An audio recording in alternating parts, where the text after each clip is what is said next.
കൊഞ്ച് ഇഷ്ടമല്ലാത്തതായിട്ട് ആരും ഉണ്ടാവുമെന്ന് തോന്നുന്നില്ല. എന്നാൽ ഇതുപോലെ കൊഞ്ചൊന്നും ഉണ്ടാക്കി നോക്കൂ. നല്ല അടിപൊളി ടേസ്റ്റിലുള്ള ഒരു കൊഞ്ച് കറിയാട്ടോ ഇത്. ഇനിയിപ്പോൾ കൊഞ്ച് നിങ്ങൾക്ക് ഇഷ്ടമല്ലെങ്കിലും കഴിക്കൂട്ടോ, അത്രയ്ക്കും ടേസ്റ്റിയാണ്. എന്നാൽ ഇത് എങ്ങനെയാ ഉണ്ടാക്കുന്നതെന്നൊന്ന് കണ്ടു നോക്കാം. അതിനായി ആദ്യമേ തന്നെ ഒരു മസാല ഒന്ന് റെഡിയാക്കി എടുക്കണം കേട്ടോ. അതിനുവേണ്ടി ഒരു മിക്സിയുടെ ജാറിൽ ഒരു 5-6 കുഞ്ഞുള്ളി ചേർത്ത് കൊടുക്കാം കേട്ടോ. കൂടെ തന്നെ ഒരു ചെറിയ പീസ് ഇഞ്ചി ഇതുപോലെ രണ്ടായി കട്ട് ചെയ്തതും 2 വലിയ വെളുത്തുള്ളി അല്ലി ഇതുപോലെ കുഞ്ഞായി കട്ട് ചെയ്തതും. ഇനിയിപ്പോൾ ചെറിയ വെളുത്തുള്ളി അല്ലി ആണെങ്കിൽ ഒരു 4 വരെയും എടുക്കാം. അതും കൂടെ തന്നെ 1 ടീസ്പൂൺ ചെറിയ ജീരകവും 1 ടീസ്പൂൺ വലിയ ജീരകവും അതായത് പെരുംജീരകവും ചേർത്ത് കുറച്ച് വെള്ളവും കൂടെ ചേർത്ത് ഒന്നങ്ങ് അരച്ചെടുക്കാം കേട്ടോ. ഏതാണ്ട് ഈ പരുവം വരെയും അരച്ച് ഇതങ്ങോട്ടങ്ങ് മാറ്റി വെക്കാം. ഇനി നമുക്ക് കറി ഉണ്ടാക്കാൻ തുടങ്ങാം കേട്ടോ. അതിനായി ഒരു പാൻ ഒന്ന് അടുപ്പത്തേക്ക് വെച്ച് അതിലേക്ക് 2 ടീസ്പൂൺ വെളിച്ചെണ്ണ ഒന്ന് ആഡ് ചെയ്ത് കൊടുക്കാം കേട്ടോ. വെളിച്ചെണ്ണ ഒന്ന് ചൂടായി വരുമ്പോഴേക്കും ഇതിലേക്ക് കുറച്ച് കറിവേപ്പില ചേർത്ത് കൊടുക്കാം കേട്ടോ. കൂടെ തന്നെ ഒരു വലിയ സവാള പൊട്ടിയരിഞ്ഞതും ചേർത്ത് കൊടുക്കാം. ഇനിയിപ്പോൾ സവാള ചെറുതാണെങ്കിൽ 2 വരെയും ചേർക്കാം കേട്ടോ. ഇത് നല്ല പോലെ അങ്ങ് വഴറ്റിയെടുക്കണം. അത്യാവശ്യം ഒരു ബ്രൗൺ നിറത്തിലേക്ക് എത്തണം കേട്ടോ, അതുവരെയും വഴറ്റിയെടുക്കാം. അതിനായി കുറച്ച് ഉപ്പും കൂടെ ഒന്ന് ചേർത്ത് വഴറ്റിയാൽ പെട്ടെന്ന് തന്നെ വഴണ്ട് കിട്ടും കേട്ടോ. അപ്പോൾ കുറച്ച് ഉപ്പും ചേർത്ത് നന്നായി അങ്ങ് വഴറ്റി കൊടുക്കാം കേട്ടോ. നല്ല ടേസ്റ്റി ആയിട്ടുള്ള ഒരു കൊഞ്ച് കറിയാട്ടോ ഇത്. ഇപ്പൊ നമ്മുടെ സവാളയൊക്കെ നന്നായി ഒന്ന് വഴണ്ട് വന്നിട്ടുണ്ട്, ബ്രൗൺ നിറത്തിലൊക്കെ ഒന്ന് എത്തിയിട്ടുണ്ട്. ഇതുവരെയും മതിയാവും കേട്ടോ. ഇനി ഇതിലേക്ക് നമ്മൾ അരച്ച് മാറ്റി വെച്ച മിക്സും കൂടെ ചേർത്ത് വീണ്ടും നന്നായി അങ്ങ് വഴറ്റിയെടുക്കാം കേട്ടോ. ഇതിനകത്ത് നമ്മൾ ചേർത്തേക്കുന്ന ഈ വെള്ളമൊക്കെ ഒന്ന് വറ്റി വരണം കേട്ടോ, അതുവരെയും ഒന്ന് വഴറ്റിയെടുക്കാം. പിന്നെ നമ്മൾ ഇതിൽ ഇഞ്ചി വെളുത്തുള്ളിയൊക്കെ വഴറ്റാതല്ലേ ചേർത്തത്, അതിന്റെ പച്ചമണമൊക്കെ ഒന്ന് മാറി വരണം കേട്ടോ. ഒരു 2 മിനിറ്റൊക്കെ ഒന്ന് വഴറ്റിയെടുക്കണം കേട്ടോ. ഇതിപ്പോ ഒന്ന് വഴണ്ട് വന്നിട്ടുണ്ട്. ഇനി ഇതിലേക്ക് ഒരു തക്കാളി ഇതുപോലെ പൊടിയായിട്ട് അരിഞ്ഞതും കൂടെ ചേർത്ത് കൊടുക്കാം കേട്ടോ. തക്കാളിയും നല്ലപോലെ ഒന്ന് വെന്ത് വരുന്നത് വരെയും ഒന്നങ്ങ് വഴറ്റിയെടുക്കാം.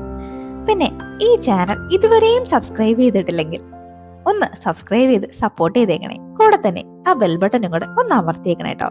പിന്നെ നിങ്ങളുടെ സജഷൻസ് വല്ലതും ഉണ്ടെങ്കിൽ അതും കമന്റ് ബോക്സിൽ അറിയിക്കാം കേട്ടോ. അതാണ്ട് നമ്മുടെ തക്കാളിയൊക്കെ നന്നായി ഒന്ന് വഴണ്ട് വന്നിട്ടുണ്ട്. ഇനി ഇതിലേക്ക് പൊടികളൊക്കെ ആഡ് ചെയ്ത് കൊടുക്കാം കേട്ടോ. അതിനായി ഒരു 1/2 ടീസ്പൂൺ മഞ്ഞൾപ്പൊടിയും 1 ടീസ്പൂൺ മുളക് പൊടിയും 1 ടീസ്പൂൺ മല്ലിപ്പൊടിയും 1 ടീസ്പൂൺ കുരുമുളക് പൊടിയും ചേർത്ത് നന്നായി അങ്ങ് വഴറ്റി കൊടുക്കുക. ഏകദേശം 1 മിനിറ്റൊക്കെ ഒന്ന് വഴറ്റുമ്പോഴേക്കും ഇതിന്റെ പച്ചമണമൊക്കെ നന്നായി അങ്ങ് മാറി കിട്ടും കേട്ടോ.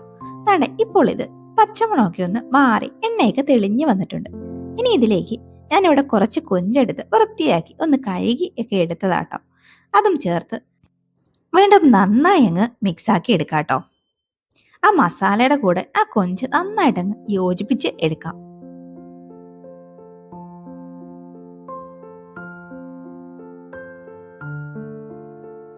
ഇപ്പൊ ഇതെല്ലാം ഒന്ന് യോജിച്ച് വന്നിട്ടുണ്ട്. ഇനി നമുക്ക് ഇതൊന്ന് അടച്ചു വെച്ച് ഒന്ന് വേവിച്ചെടുക്കാം കേട്ടോ. ഇപ്പോൾ ഇതിൽ വെള്ളമൊന്നും ചേർക്കണ്ട, കാരണം ഇതിൽ നിന്ന് തന്നെ കുറച്ച് വെള്ളമൊക്കെ ഇറങ്ങി വരും കേട്ടോ. അപ്പൊ നമുക്കിതൊന്ന് അടച്ചു വെച്ച് ഒരു 5 മിനിറ്റ് ഒന്ന് വേവിച്ചെടുക്കാം കേട്ടോ. ഇപ്പോൾ ഒരു 5 മിനിറ്റ് ഒക്കെ കഴിഞ്ഞിട്ടുണ്ട്. ഇനി നമുക്കിതൊന്ന് തുറന്നു നോക്കാം കേട്ടോ. വേണ്ട കുറച്ച് വെള്ളമൊക്കെ കൊഞ്ചിൽ നിന്ന് തന്നെ ഇറങ്ങി വന്നിട്ടുണ്ട്. അപ്പൊ ഇനി ഇതിലേക്ക് നമുക്ക് ആവശ്യത്തിനുള്ള വെള്ളവും കൂടെ ഒന്ന് ചേർത്ത് കൊടുക്കാം കേട്ടോ. ഞാനിവിടെ ഒരു 1.5 കപ്പ് വെള്ളം ചേർത്ത് കൊടുക്കുന്നുണ്ട് കേട്ടോ. വീണ്ടും നന്നായി അങ്ങ് മിക്സാക്കി എടുക്കാം. ഈ സമയം നോക്കിയിട്ട് ആവശ്യത്തിനുള്ള ഉപ്പൊക്കെ ഒന്ന് ചേർത്ത് കൊടുക്കണം കേട്ടോ.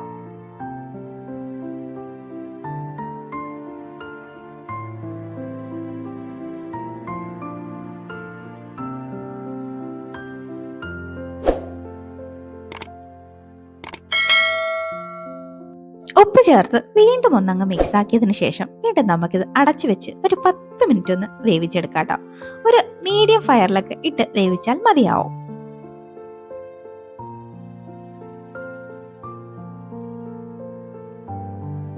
ഇപ്പൊ ദാണ്ടെ ഒരു 10 മിനിറ്റ് ഒന്ന് കഴിഞ്ഞിട്ടുണ്ട്. ഇനി നമുക്കിതൊന്ന് തുറന്നു നോക്കാം. തുറക്കുമ്പോഴേ നല്ലൊരു വാസനയൊക്കെ വരുന്നുണ്ട് കേട്ടോ. അപ്പം ഇത് കൊഞ്ചൊക്കെ നന്നായിട്ടൊന്ന് വെന്ത് വന്നിട്ടുണ്ട്.